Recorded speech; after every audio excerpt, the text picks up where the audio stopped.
মিনিয়াপলিসে স্থানীয় আইনশৃঙ্খলা রক্ষাকারী বাহিনীর কর্মকর্তাদের অসহযোগিতার কারণে অরাজকতা ছড়িয়ে পড়েছে বলে দাবি করেছেন ভাইস প্রেসিডেন্ট জেডি ভ্যান্স। বৃহস্পতিবার মিনিয়াপলিসে তিনি অভিযোগ করেন আইসের কর্মকাণ্ড নিয়ে বিভ্রান্তি ছড়ানো হচ্ছে।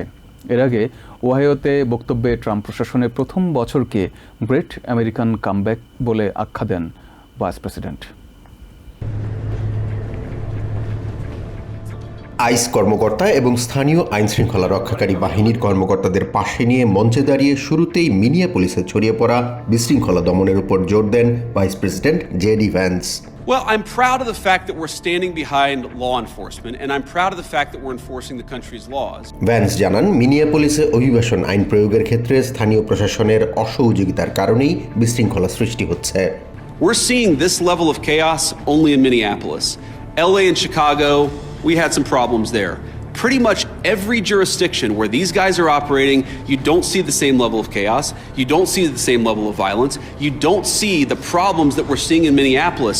Maybe the problem is unique to Minneapolis, and we believe that it is. And it's a lack of cooperation between state and local law enforcement and federal law enforcement. মিনিয়াপলিসে দায়িত্বরত আইস কর্মকর্তারা অবৈধ অভিবাসীদের বিরুদ্ধে অভিযান চালানোর চেয়ে আত্মরক্ষায় বেশি সতর্ক থাকছেন জানিয়ে ভ্যান্স বলেন, এটা সত্যিই দুঃখজনক।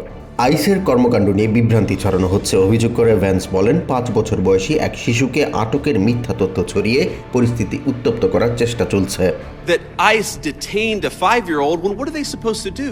Are they supposed to let a 5-year-old child freeze to death? তিনি অভিযোগ করেন, কিছু কট্টর বামপন্থী আন্দোলনকারী অফ ডিউটি কর্মকর্তাদের হয়রানি করছেন, এমনকি তাদের ব্যক্তিগত তথ্য ইন্টারনেটে ছড়িয়ে দিচ্ছেন।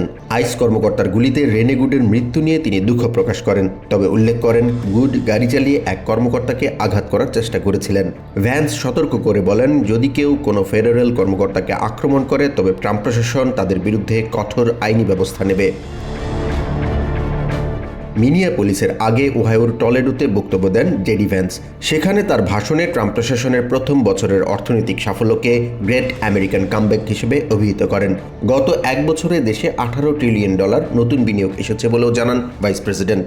বাইডেন প্রশাসনের সময় স্থবির হয়ে পড়া মজুরি কাঠামো এখন বাড়ছে দাবি করে তিনি বলেন, গত 1 বছরে দেশের মানুষের প্রকৃত মজুরি $1,300 বৃদ্ধি পেয়েছে।